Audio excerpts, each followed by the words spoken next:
guys, and welcome to tonight's show. You're watching Friday Night Fights. As you all know, I'm Zeleny. And I'm Wendy. And we just want to let you know the show is not intended for children under the age of 18 unless you permit it. Due to content, language, subject, alcohol, drugs, you name it. Let's see what else. We don't own copyrights to the music that we play. Nor are we sponsored or branded by anybody. I wish we were. If you want to, you can. We're going to start tonight's show with our shot. We're just doing Fireball today. Yes. Plain and simple. Yep. Let us know what you're taking a shot of.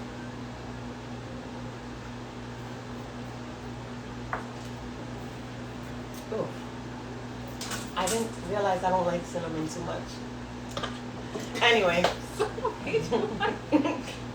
I thought I wanted that, but I guess I didn't. That went down really spicy. Our mixologist is going to be mixing tonight's drink.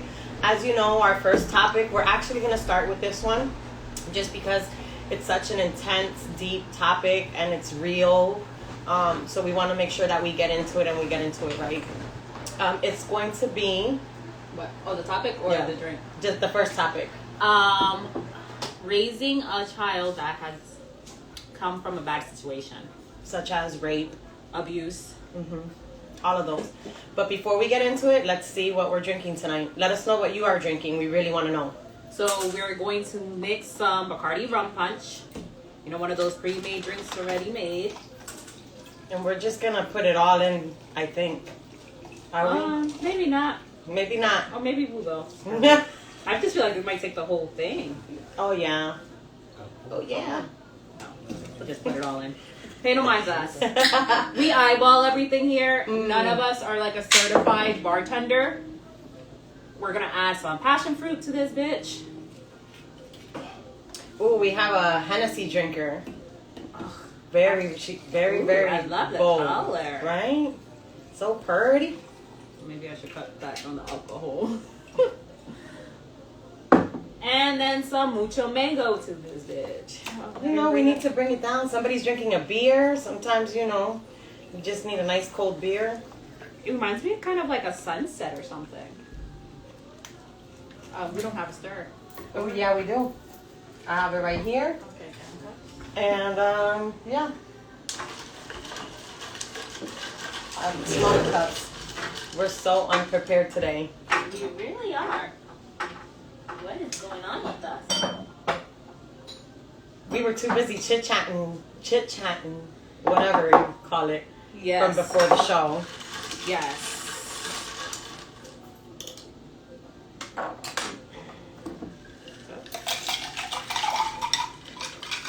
Looks like this cup's getting all the ice. Oh no, I get no ice, all alcohol. Such a disappointment. All right, so going into our first topic, I couldn't imagine. It takes a strong person to raise a child from a bad situation. You're, number one, a rape victim. You're going through something so horrible, something that you don't want, something that's unwillingly being forced into you. And now you have to raise a product. And not so much as a product, a child from such a bad situation. It takes a bad mama jamma to be able to do that. But I also want to say, if you decide on not keeping that child because of the situation, it doesn't make you a bad person either at all. I don't think anyone should, especially in that situation, because even outside of that situation, no one has the right to judge another person's decision. They know why they made it. Like, we don't always know their whole life story, the whole scene behind the doors, so we can't judge. I mean, This is good. thank you. But I can't imagine, like, I've read some testimonials about people that have raised a product of their rape and how they don't regret it. But then I also read the flip side of it where people are like, every day I see this child and he looks just like its father. Like, the predator. Yeah, and it's like, I can't deal with it. So it is a very hard. And then you also have the thing like, do I tell you that you're a product of rape? Do I keep it to myself? What happens if I decide I don't want to tell you and someone else tells you? See, I have a big problem there because let me just say, I should be able to tell my child when I think, if I decide on keeping the child, right? It's taken a lot in me already to make that decision. And now I'm going to raise them as best as I can. Yeah. And I know when you're ready to hear the truth from that. Or what if you don't ever just want to mention what happened to you? It happened, you got over it, you got help, you decided to keep the child, and now you want to move forward from that. In reality, does the situation where the child is born and you decided to keep it, is it an importance to tell him how he came? And so what do you say when they start asking, like, who's my dad or whatever? Do you lie? Do you omit? Do you avoid? Deflect? Like, what options do you go about there? As a parent, you're going to do what's best. You could deflect and just be like, it's a situation that I didn't stay with the father. Or I would just be like, oh, he's dead. Because he's dead to me. Yeah. He's a non-factor in my life. Therefore, he could be a non-factor in your life. So let's say this kid gets older and decides to do one of those DNA testings, like those genetic DNA in 23 or something like that, family in 23, one of those craps, and finds out dad is alive, and find out who he is, and then he confronts you. Do you tell him then, like, why, or do you still avoid it, or? I don't know. It's such a hard decision. I think I would tell my child when I knew my child was right. Now, let's just say a family member, a friend, decided to, I don't know how to say entrometido or entrometida. Nosy or stick their nose in where it doesn't belong. A meddler. That deserves a slap. Unless it's your mom. Now she can get smacked. You get it. You know when your child is ready to hear something like that at a mature age. For somebody else to step out of line and tell them what happened, it's not their place. They didn't live the situation. It belongs to the person who lived the situation to tell their story. I definitely agree with you there in that regards. Like, if the parent decides to keep the child and decides, I don't want my child knowing how they came about to be, no one else should decide, like, well, I'm going to overstep that boundary and tell them because the mom, I think I don't agree with her. It doesn't matter. You're not the one who has to raise them. You're not the one who went through 9 months, who had to deal with the trauma, who hopefully seek therapy or something to work through it, so that you're not taking out those traumas on that child, because at the end of the day, it's still a product of that rape or bad situation, and every time you look at them, you're going to be reminded of whoever. So, because there are some people that can't distinguish or control or separate their emotions, and you don't want to be taking out on child because you're still hurt and frustrated. Right. And there are people that can have the child and keep it and raise it because it's a healing process for them. Or they just have so much love that they're able to identify it's not the child's fault. It is the predator's fault. Yeah. I'm a victim, but here's this child that needs enough love and enough attention that I'm going to raise it. I can't relate to the situation. I can't relate to the situation because I've never been in it. But I can relate to maybe saying something to your child that doesn't belong to you. I've had a past experience where something needed to be told to my child. Everybody knew, don't say it until I say it and I speak to him. I sit down and speak to him. You don't know how that child's going to perceive it. How it's going to react or how it's going to take it, because you don't want the child to think like, oh, so you really didn't want me? Because it doesn't matter how you phrase it, because at some point they're going to think like, so is that why you're always negative to me? And then what happens when you decide to keep that child and then you have other kids with someone you do love and willingly wanted to have that child? Then you also have to be mindful not to treat that one different. And right. Unfortunately, some people can't do that. But see, I think though, it would, it's just logical for me to think, if she kept the child, she had enough love. So even if she did have another child, I don't think she would treat that child different. But there's always things that happen in this world. Yeah, I mean, there's people We're not that, saying it doesn't. You hear a situation of where people adopt kids and then end up having a kid of their own, and they're like, well, can we return them? Or like, they start treating differently. And that's without having any trauma associated to that child. Right. So people are just fucked up, in my opinion, but that is what it is. Like, I read this lady, she was raped, she kept the pregnancy, but she knew she couldn't keep the child. She said, I could not look at her without thinking of the rape. But she did an open adoption. Okay. So she said she gave them to loving parents, and she, she's able to watch her grow from a distance. She gets in contact. She I think that's a good form of love as well. Like, I'm loving you enough to not abort you, and if you do, that's on you. Yeah. That's a personal decision. We're not saying it's bad. It's good.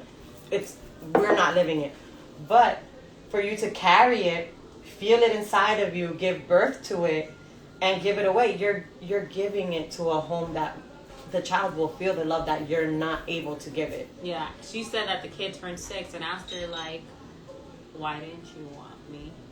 Oh, that's sad.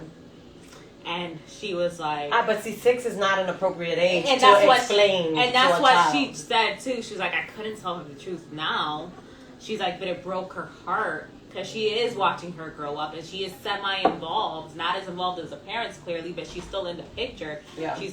So it's not like, oh, you just can't do it. She knows that I can, but it still breaks her heart because she knows it's not the child's fault. Someone says, I've never been through that, but when the mom feels like the kid looks like the father, she should close her eyes and say the kid did not ask to come into this world. I mean, that is a way that you can deal with it. Like, sit down and really dig deep and be like, it's not his fault. It's not his fault. Someone else says, I would tell my child once it's age appropriate and he's able to understand the nature of it all. This requires for the child to be older or once he or she has asked about their father. I definitely agree with that. I feel if the child is old enough, I'm not 6, definitely not 6, because the child asks, why don't you love me? Yeah. But we're not talking about love. We're talking about who my father is. Because, like I said earlier, you don't know how the child's going to take that. Are they going to take it in a good way? Are they going to take it in a bad? Are they going to say, is rape genetics? Am I going to rape because my father is a rapist? We don't want the child to think that because obviously they're not. That's not something that is genetically passed down. So I do agree with that. I definitely agree that once they're age appropriate, you should be able to. And each kid is different. There's not like no set age because each kid mature differently and at different ages. So as a parent or the guardian or however it is, you're going to have to be the ones to monitor that and tread lightly and see how they react to certain things before you break the news. I kind of feel that maybe like 15 is an age where maybe you should start preparing yourself for the conversation just in case the child asks you, because that's kind of the age where the child is noticing things, asking questions, starting to realize. I feel like it's younger than that. The kids are asking and noticing things. You think? Oh yeah, like 14, 13. I wouldn't even go as young as 11. Like some of the things, so I used to do Boy Scouts. Like I sit there with a group of little boys, and some of these things, and mind you, they were like at the time like between the age of 5 to 9. I mean, it was fun in its own way, but these boys were crazy. And just some of the things they would say in the comments, you could notice that they're picking up things and they're starting to piece things together. They may not fully understand it, but they were piecing things together. And I don't know if it has anything to do with like this day and age or social media, like they're just developing fast. But I was kind of just like taken back, like, holy crap. Like at that age, I wasn't thinking about that, or I didn't know any of that. So I don't know if it has anything to do with just the times, but I do believe it is younger that they're piecing stuff together. I mean, I guess it's very, it is. You have a lot of kids that are learning things earlier in age. They're asking more questions. Friends talk, and so on and so forth. So I could see that happening. I always thought maybe like 15, 14. pushing it. But you're right when it says, So we have a comment that says, we should all watch an episode of SVU, Law and Order, where Detective Benson reveals she's a rape child. How she handled it is out of this world and very mature of her, even though it's fictional. You know what? I haven't watched it in a long time, but I used to be addicted to that show. I love SVU. But honestly, it because all of it is kind of around, like, it's like based off of true stories, things yes, you've read in the newspaper and stuff. So it's not like it's completely out this world. But that show also made me, I don't want to say bitter, but it's just like, holy crap, like, how much can you take? Now, we mentioned it earlier, but how do we deal with a family member who tells your child without giving you the heads up, right, or going against your wishes? Maybe something you told everyone and they just still decided they knew better. Or they felt like, what if it's like your mom that tells your child because she felt it was time, but didn't discuss it with you? I'm fighting somebody. I definitely would raise hell. I think I would probably even stop talking to somebody for a long time, regardless of who they are. My mom, my dad, my brother, my sister. You said something that was not your place to say it. And it's not even about place. Like, it's not, you needed to talk to me because you said it. You might have not been taking into consideration the same things I have been. Their feeling, their mental stability, like all of that. You just said it because you thought it was appropriate, but did you take all that into consideration? Probably not. Maybe you wanted to sit down with a therapist, and with a therapist there, talk to the child. Yeah. And they now overstep their boundaries. So if you overstep your boundaries, let me be the one to put you back into place. That's how I feel. Oh, definitely agree. Definitely agree there. Yeah. It says, I would flip shit because it's not their place. Exactly. It isn't their place. If you had a child, then by all means, you can go ahead and tell the child whatever you want. But that's my child. That's a child I decided to stay with despite the situation. Give it love. Give it what it needs. Now I have his or her mental state in mind. Who are you to say something?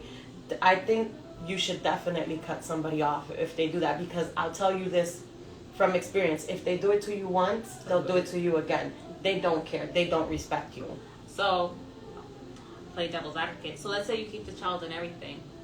What happens when the father decides he wants to be in your life? That is when you decide that you are going to accept the charges that go against you.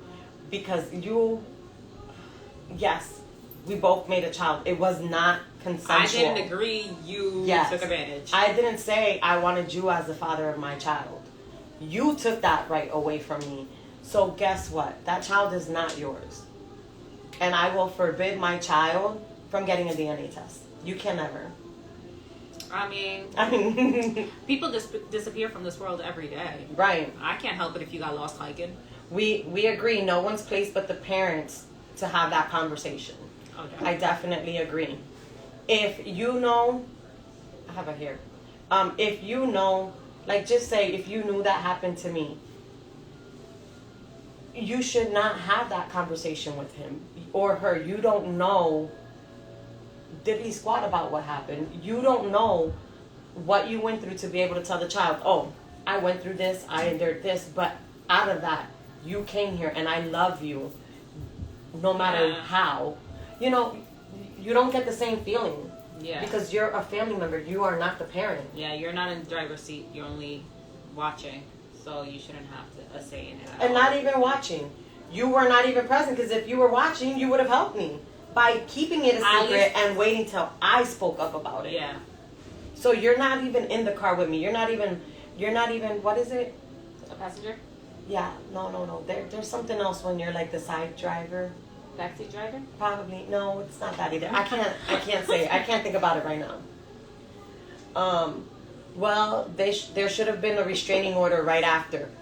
Well, if you're raped, you would think you'd press charges. But we all saw how rape is not that serious of a crime, apparently. Because what's that dude's name that only went for like fucking 3 weeks? Don't get me started on that bullshit. But the thing is, if he takes it to court and a judge grants a parental right, there's nothing you can do. The restraining order is against you, not against the kid, because he didn't harm the kid. He harmed you. Technically. But if you harm a woman, you're going to harm a child. I don't care what is said. But it doesn't matter. The judge's not going to see it that way. They're going to be like, this is the father. He has parental rights, and that's how it goes. What you just said, I would think unless you press charges, that dad might have parental rights. And here's the thing.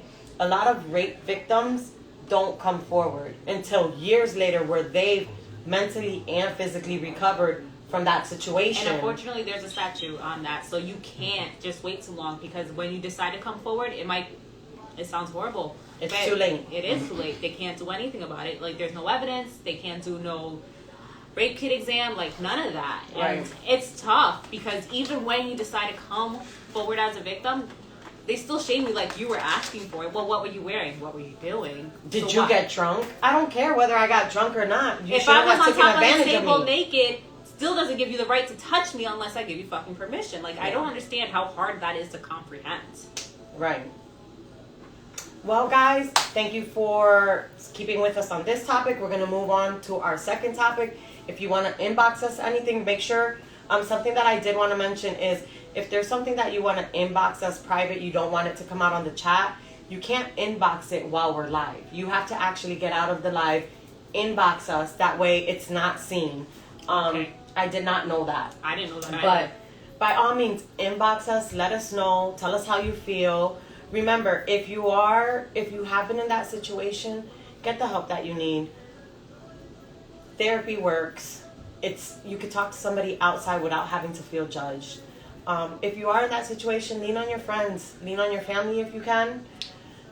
And I know for people of color, it's hard for us because you hear most therapy, it's associated with white people. We want someone minority. There's apps that you can do to find people of color, minority therapists and stuff like that if you feel like you can relate better and stuff like that. So it is out there. You just gotta look for it a little, unfortunately. Right. So we're gonna go on to our next topic, which is daytime drinking versus nighttime drinking. I'm a daytimer. You know what? I'm an all-timer. Let me just explain. It depends on the situation. It sounds like you're an alcoholic, but No. She drinks more than I do, okay? We all know I can't handle my liquor. But let me just explain. Do we all know? We might have to do a reel. Anyway. So it depends on the situation for me. Sometimes I'll get this mood, this feeling like I want to go out and drink and I want to dance. I can't dance like at 1 o'clock. Like, it's not in me. I need to have the mood. I need to have the clothing. I need to have, you see, I'm an anytime drinker. Yes. So it all depends. So here's the thing. Once I have enough alcohol in me, I don't give a shit what time of the day. If I want to dance, I'm dancing. Like, no. I don't even need, I'm going to be honest. Let me not even put alcohol in the excuse.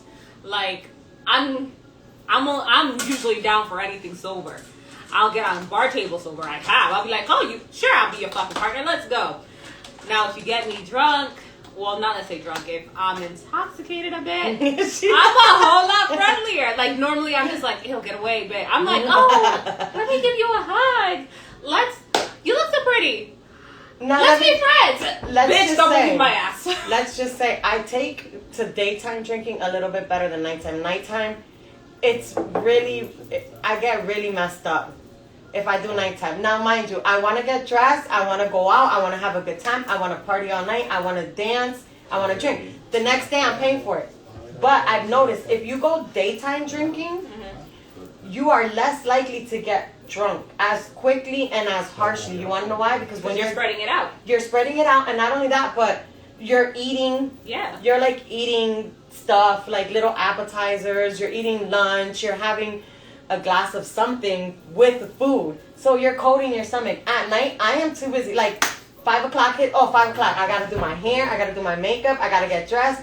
Oh my God, it's like 9 or 10 already. You're not going to eat now. I didn't eat nothing. I didn't fill myself with carbs. I'm not prepared for nighttime drinking. I'm an early bird. Like, I like to sleep early. Like, by 10 o'clock, my ass is knocked out. I'm an old lady. I am an old lady at heart. Like, my soul is meant to be retired now. Like, if I could fast forward to 67, 76, whatever fuck age I can retire, I would. Like, that is how serious it is.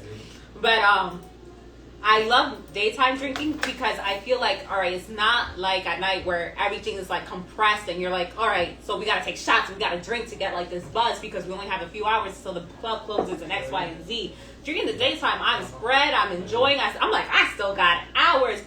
I could have a nice dinner and knock the fuck out when I'm drunk. Like, and it still be early and wake up in the morning like, let's start this day again. Now, nighttime drinking, I need to mentally prepare. Like, you can't tell me today, like, we're going to nighttime drink tomorrow. And I'm going to be like, fuck. I need a nap. I need a nap. I need, like, 2 weeks to mentally get myself there. Because I'm like, all right, not only am I nighttime drinking, I'm probably wearing heels. I got to get dressed up. I can't look like I just rolled out of bed anymore. Yeah. And then it's like, once I'm drinking at night, I'm like, I just want to flirt. Not hook up, just literally flirt. Oh, we have someone that put vacation drinking. So I love they drink vacation all day, literally. Which, you know what? I've been to like Mexico, I've been to DR, I've been to Jamaica, Cayman Islands, and that is true. It is. I've been at the pool at 12, and because 8 in the morning, sitting there with my breakfast and mimosa, bitch. I'm like, I'm on vacation. I don't need sleep. I'll sleep when I come back. Yeah. So here's a tip: wake up with a hangover and drink something quick to get rid of it. Problem is, then you just want to keep going again. Is that really a problem though? If you're like in vacation party mode, it's not. So great tip. Just don't drink a lot in the pool, because when you get out and your balance is, I don't know about you, but from like the fluency from being in the water and drinking, when I get out the pool, I'm just like, what the fuck? I got so heavy already. I do enjoy the day drinking though, less of the hangover the next day. I hate a hangover. If you know me, if I have to throw up, the whole house is hearing me cry because I'm like, I'm a choke. So I would love to drink all day and all night without having the hangover. But do you become an alcoholic when you're all day drinking and the next day you take a swig of another whatever to get yourself and keep going? I consider alcoholism you can't function without drinking. So if that's the case, I would be drinking every day. Like, I need it. Like, I need air to breathe. Yeah. But I'm not at that point, so it's not alcoholism. No. No. But we do, I mean, if you could be an all-day drinker. And if you're taking it slow, if you're taking it really slow and you're doing what you have to do, like being responsible, clearly, like you're not doing stupid shit, you're not like, all right. Drinking water in between, eating snacks. I mean, there's no problem. Drinking water in between. I do. I do not. I will have a couple of drinks. And then I'll be reminded, oh, you need to drink some water. Oh, yeah, I need to drink some water. I drink water at night. But I think because I spread it, I don't worry about drinking water during the day during the time. No, I couldn't function. It says, I only drink Hennessy because I don't get a hangover. If I drink anything else, I will have a hangover. I don't like how Hennessy tastes. You know what? I applaud those that can drink Hennessy because if it's mixed with like something good, I can drink it. Some if it's people straight, say I can't. Apple juice. I've heard that. Yeah. I just can't drink Hennessy straight. I don't like the taste. I really don't see what the hype is. But I need my drinks to taste good. But I definitely prefer to be, I guess I'm an anytime drinker. The mood has to set. The people have to set it. Oh, yeah, that's it. If I'm sitting around boring ass people, I'm going to drink myself straight into a bed. Yes. Like, I can't. All right, so if I'm drinking, that's one of my problems. I can't just be like, all right, we're just going to sit here and we're going to drink and watch a movie. Nah, you set me up for bedtime. Like, if I'm drinking, I need to be active because alcohol just makes me tired, honestly. It's not like one of those things that I'm like, oh, it's an upper. Like, I can pop pills and... Woo. I was just, so she mixes it with Red Bull. My husband also mixes his with Red Bull, and that's how he can keep going because the alcohol kind of brings you down. It's an upper downer, while the Red Bull brings you up. And it kind of balances you, but when you crash, you crash. Yeah. I mean... Honey Jack with coffee is pretty good. Rum chata. I like Honey Jack with tea. Like if you're waking up in the morning. Bailey's with coffee. Oh, rum chata and hot chocolate. Okay, wait a minute. I can't even fathom drinking my coffee is to wake me up, not for me to put alcohol in it. Don't knock it till you try it. I'm just saying. Yes, it is bad for the heart. I mean, we all gonna die from something though. Might as well go out having fun. And that's my opinion. It's very bad for the heart. I used to drink what was it, Amsterdam with the Red Bull, but it was a limited edition. It was the baby blue, not the sugar-free one. It was like baby blue, tropical something. And all night I would be like, oh. But then when I lay down, I'd be like, I just want to go to sleep. And then my heart would be like, bah, bah, bah, bah, bah, bah, bah. And it's because you're drinking it so much. The Red Bull is kicking in while you want to go to sleep because of the alcohol. Yeah, no. Now, let me tell you what. When you drink, that sleep be amazing. Amazing. Yes. Unless you're really, really tore the hell up, then everything is spinning and you can't go to sleep. But if you're right, if you hit the perfect spot with alcohol and nighttime, that sleep is amazing. It really is. It'd be like on a whole nother level. You're like, shit, you wake up feeling refreshed, a little sluggish, but just like, I'm always sluggish. Alcohol has a number on me. See, I can't be hungover because it takes me 2 days to recuperate. Like, I'm knocked the fuck out. I'm not good for shit because I'm just like, Have you noticed that when you're older now, you can't handle your alcohol as much as you could before? Oh, yeah. How many of you take a couple of days to recuperate from a hangover? Laugh out loud.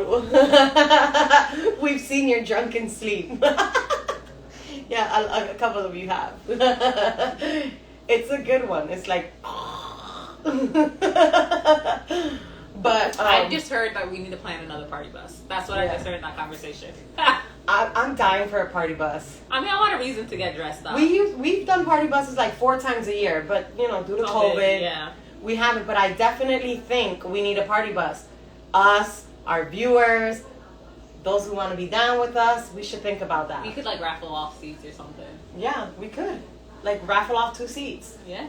Guys, stay tuned. You never know. I can't hang out with them. That's all I gotta say. Did you read that comment? With who? I love drinking with my family from Ecuador. Over Ecuador, we drink from Friday afternoon till Monday morning. I couldn't. I could join you for maybe an evening. And I'm out of commission. I've gone on vacation and I've drank so much on a Saturday that Sunday, I don't want to drink. And sometimes I kick myself in the ass. I'm like, why did I do that? Why did I do that? I just wasted a day in vacation drinking on the beach. So, yeah. It takes 2 days to recover. A lot of people... Yes, Wendy, that's where we all seen her drunken sleep. Wait, there's a favorite party bus experience that I have with her, but I don't know if you want me to share it. You could. I don't care.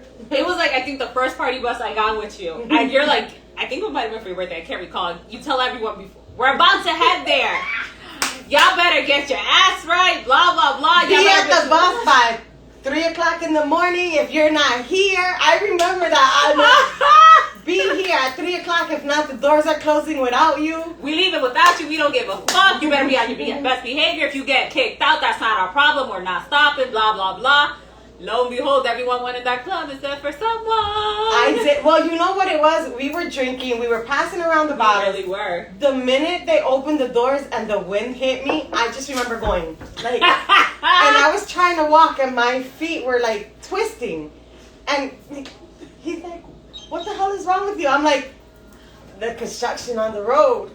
And the road was beautifully done. It was so bad. I think I stayed in a corner of the club all night. I don't even think you stepped in the club. If you did, I did not see you because you were very well hidden.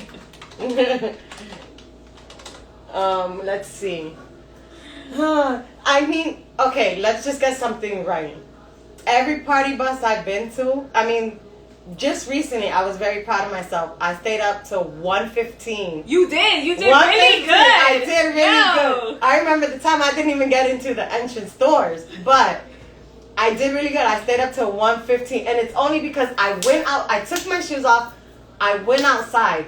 The minute air hits you, it's a done deal. It was it gave me an uppercut to the jaw, and I was like, anyway. Oh my god. Nah, so I've gotten so drunk. Not many people have seen this. Thank the Lord, because it's a whole lot younger. I had to be carried out the club. Carried out.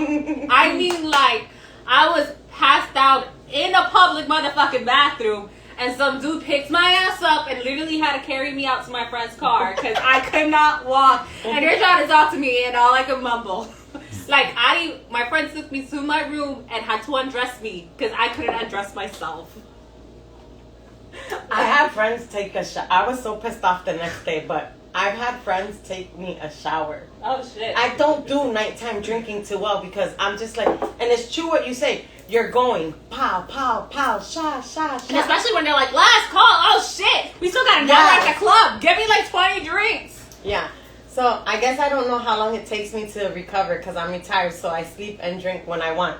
Is that what we have to look forward to? Because I'm down for it. Yo, honestly, I have my retirement planned. I want to go to old people's home. I want a wheelchair. I want a stripper as my fucking nurse. And I want tequila in my motherfucking IV. And I want people I know so we could race in the fucking hallway with the wheelchair. I'm like, go. Yeah, she was... Okay, guys, can we stop talking about me and night drinking? She was leaning on the sofa in the club, and I was messing with her like, hey, it's your birthday. And she just looked at me. I could imagine like this.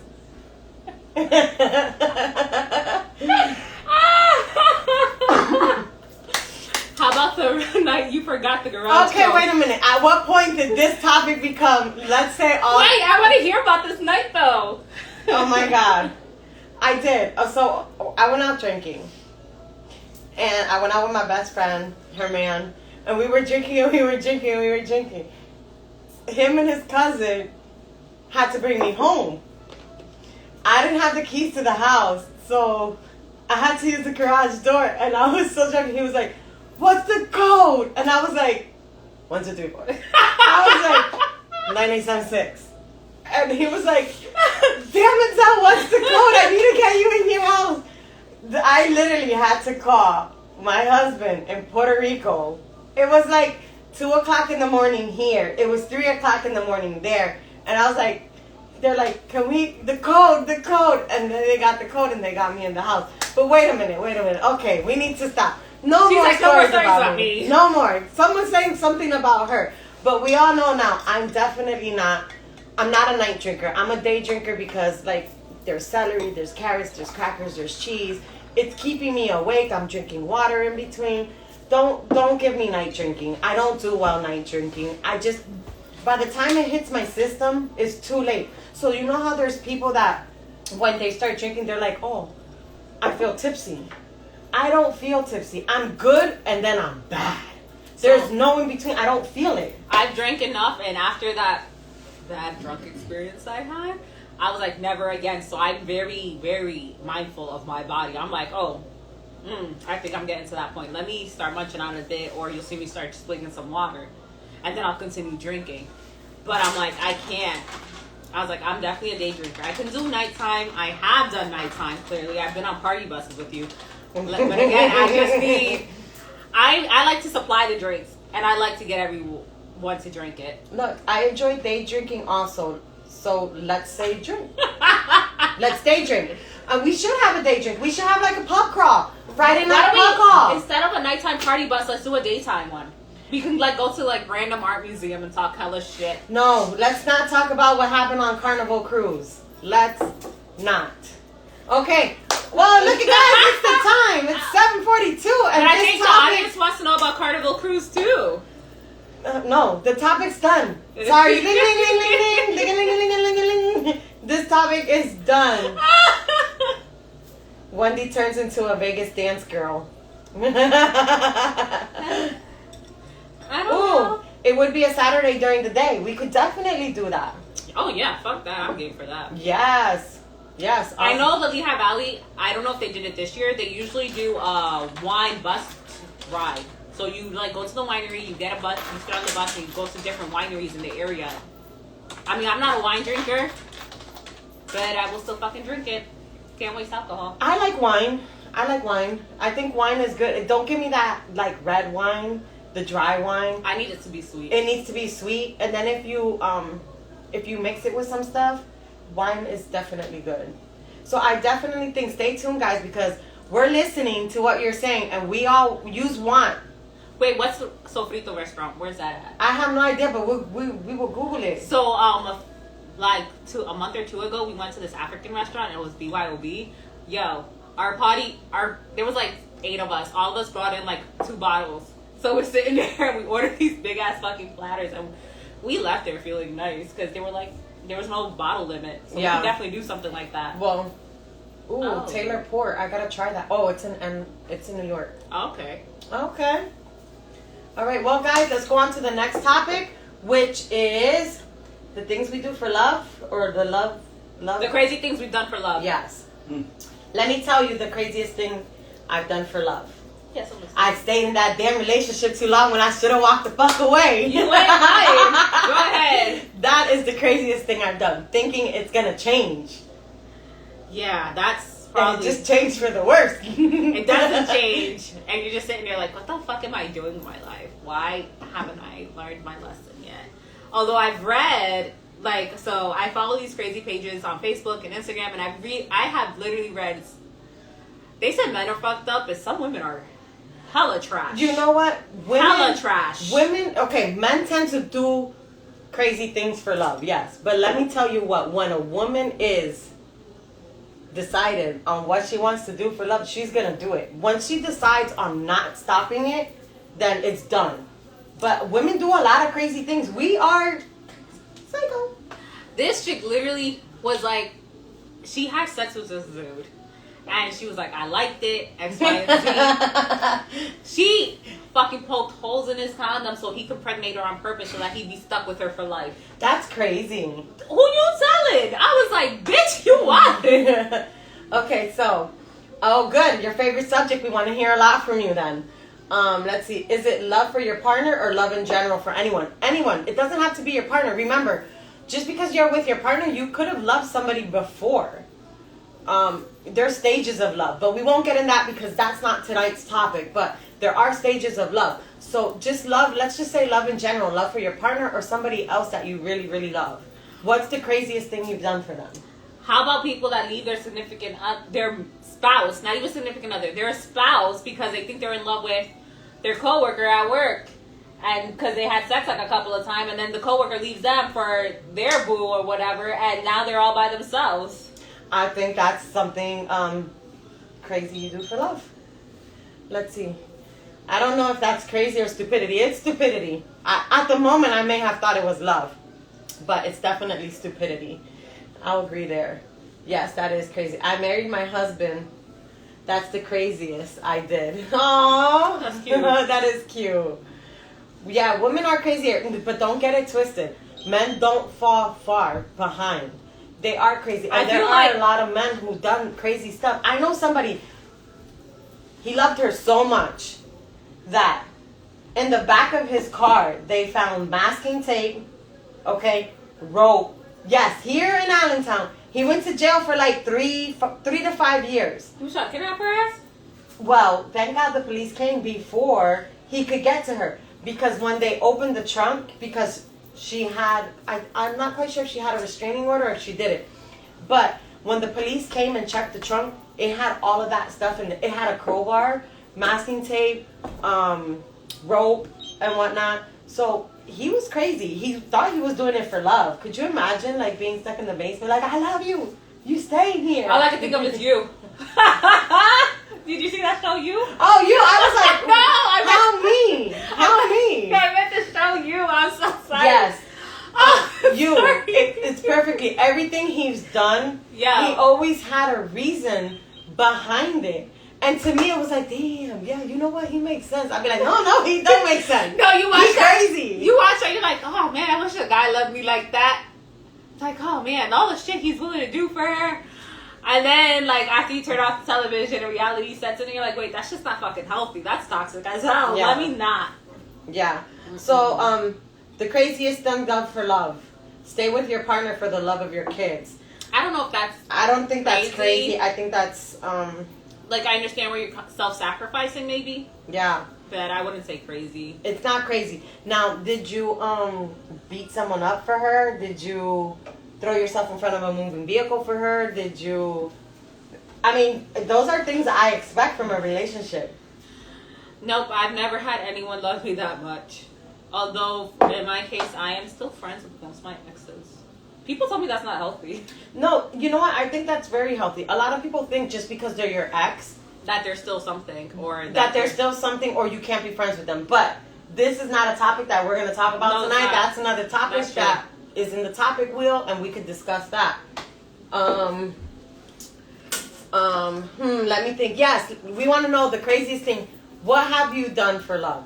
I think... I'm trying to think. I was like, I really haven't done anything crazy. Like, I've never really stalked anybody, but don't get it twisted. If I have to, I will, because I love you. I'm just like, kidding. I don't think I have the patience to do that. I'm like, what is that? Let me see. Okay, we have. Is that a clapping or is that a high five? It looks like there's something in the hand. I can't tell. It's a small ass emoji. I was gonna say money. What? You went to a strip club for love? You fell in love with a stripper. That's what it is. You fell in love with a stripper for love. So in that case, did you fall in love with the stripper or did you fall in love with the ass? I don't know. Let me see. Crazy things. We want to know what crazy things you've done for love.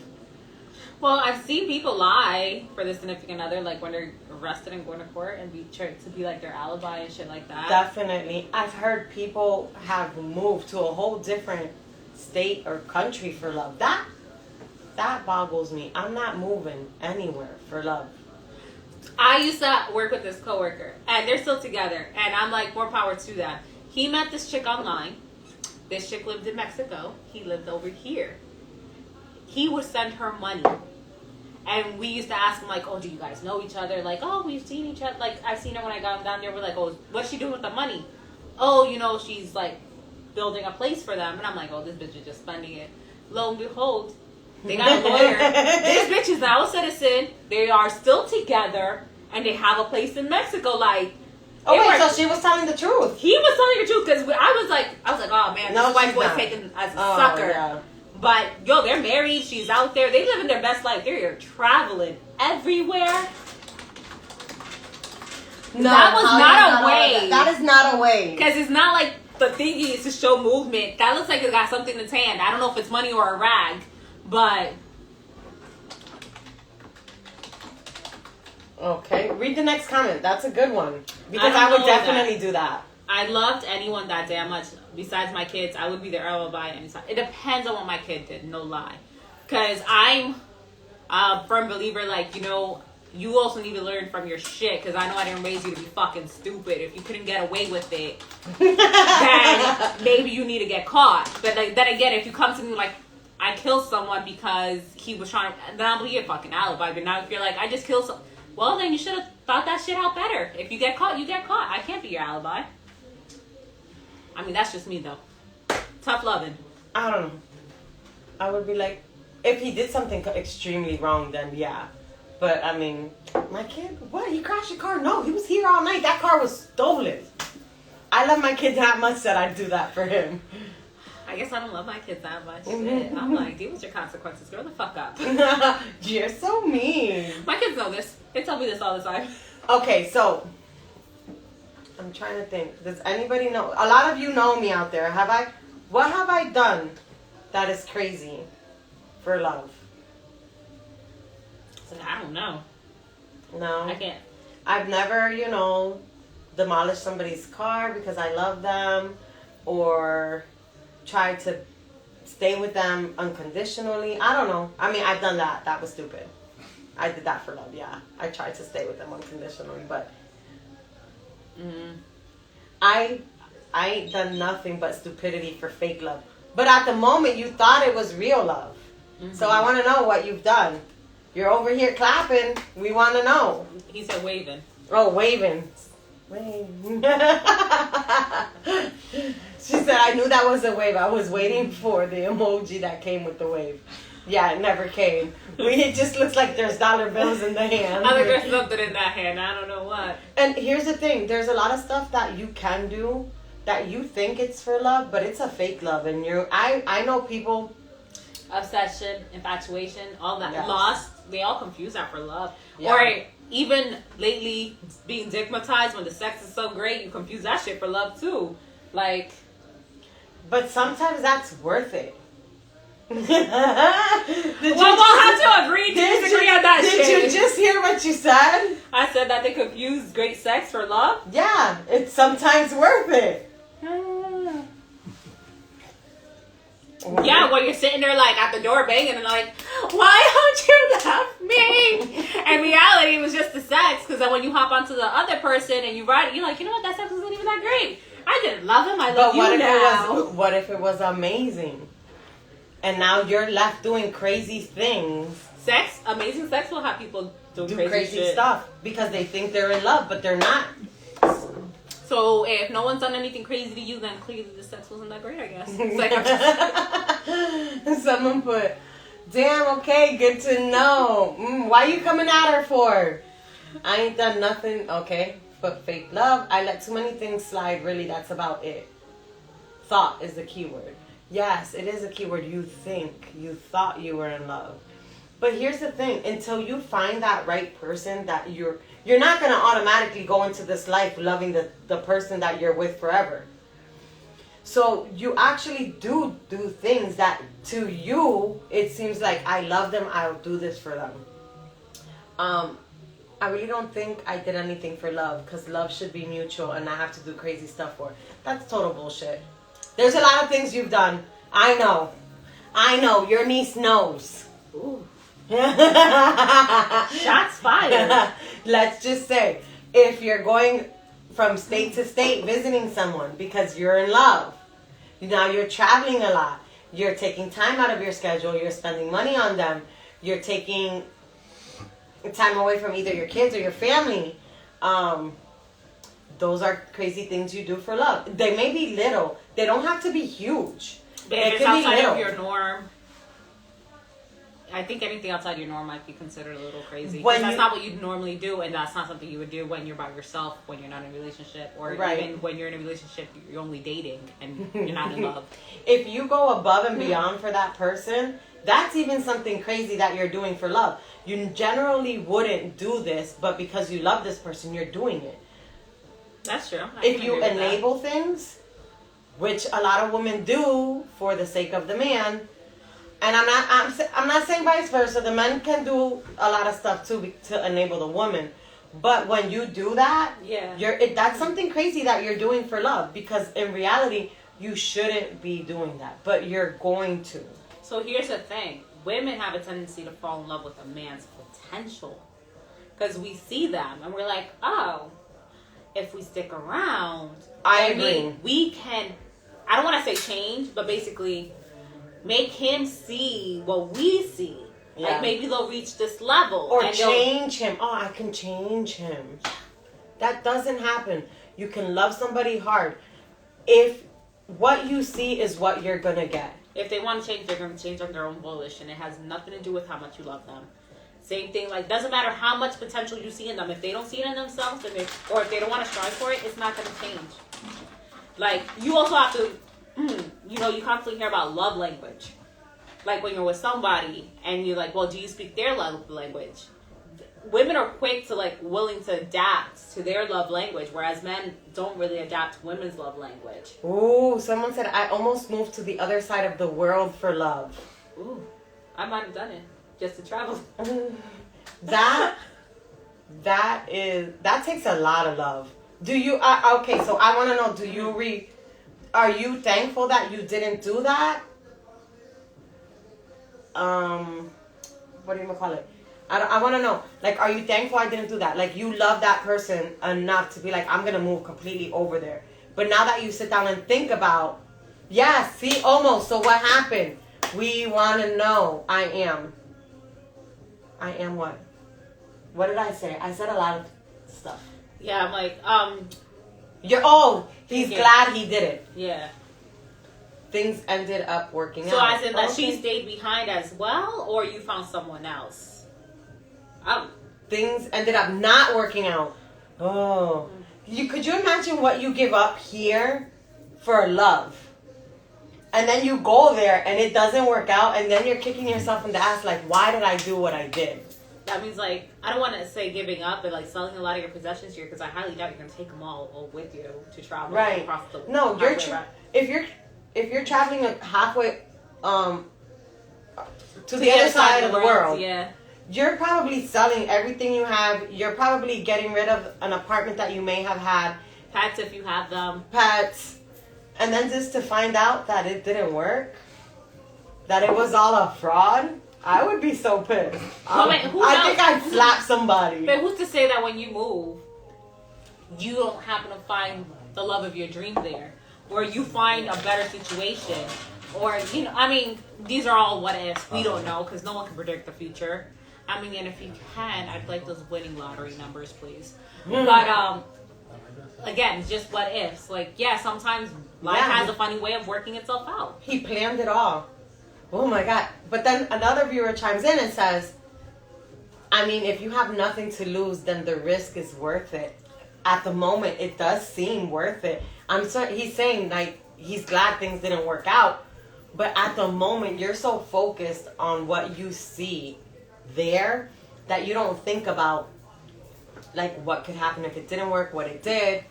Well, here's another thing, too. Like, when people are in the situation, like whether it be in love, marriage, dating, however you want to, you will always see the bright side. You see the potential. And sometimes it takes you distancing yourself from that situation to sit back and be like, you know what? I'm glad it didn't work out. Because there's a reason. Like, had we been together, it wouldn't have worked on the long run. Like, it might have been a waste of time. I would have stuck around trying to get to that point. And never get there. Yeah, exactly. And sometimes you do need that distance or that space or that step back, or for it not to work out, for you to realize, like, I thought it was love, but in reality, I would have been fooling myself. Right. Well, guys, thank you for tuning in tonight. We appreciate all your comments. Next week, well, there's like two things we want to mention before. So, Wendy, you could go with the first one. All right. So, we are planning on doing a giveaway. We will maybe tell you guys what it is when we hit 500 followers. We are currently at like 438. You will see a post coming up soon asking me to share, follow, and tag 3 friends. Stay tuned for that giveaway. Take it away. I just want to say, I found new love here, not going, and I'm happy till this day. See, it worked out. See, at the end, stuff works out. So the next thing, next week, are we going to be? I thought we were. That's why I said we were leaving Saturday. Okay. Well, anyways, so perfect. But next week, you want to stay tuned to our channel, to our social media platforms. Yes. We will be posting some things that we normally don't. So, and we won't be, I'll just say we won't be here. It won't be here. It'll be outdoors. Mm-hmm. So stay tuned. Stay tuned, guys. Thanks for joining. Have a good night.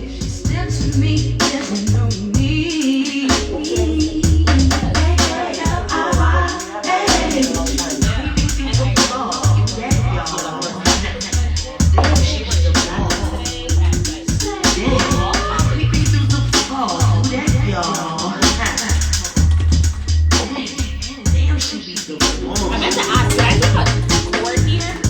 Yes, you did. Okay. Agree.